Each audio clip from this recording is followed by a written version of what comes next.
we're just waiting to see what happens over the next few weeks or months is probably the best thing to do. Now, with everything going on with Tesla, does this represent a buying opportunity for those who might be seeing Tesla stock decline right now, or what's your take on this? Well, yeah, I think this is a buying opportunity, but it comes with a pretty big but. We're talking about Tesla. This is a volatile market.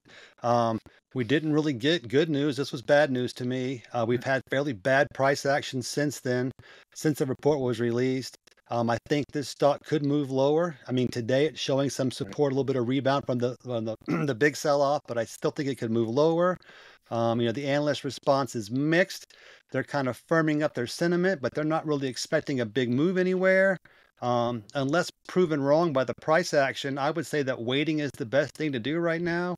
It's a waiting game to see if and when Tesla will be able to follow through on its next big win. When we start getting some news about that, we may see a bottom come into play. Um, but like I said, I think right now we're just waiting to see what happens over the next few weeks or months is probably the best thing to do. All right, so we're in the waiting game right now, but Thomas, you're typically one that's pretty good at calling a bottom. Can you call a bottom to this decline? How soon could we see this happen? Well, I don't know if I can call the bottom, but there are some pretty firm targets for support, and I'll show you those on the chart. Right, this is a chart of weekly prices. What you can see here is the big run up in 220. This was driven by the EV boom, the SPAC boom, all the EV OEMs, also driven by Tesla's lean into profitability. Up here at the peak, this is when Tesla was producing the biggest profits, had the best outlook for profitability. But since then, the entire EV market has been selling off because demand has slowed. And in the case of Tesla, its profitability has been pinched. So right now you can see there's pretty clear resistance right here about the midpoint of the range. I think that'll cap our gains for the next couple of quarters probably.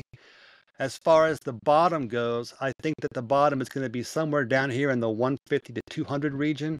We're showing some signs of support right here above these moving averages. I don't really count it to hold. I would expect to see the market retest 175, if not move lower.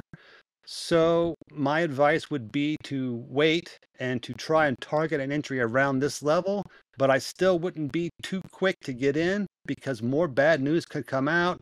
They could sustain decline in car sales. Other hiccups could emerge. We could possibly see it set a new low.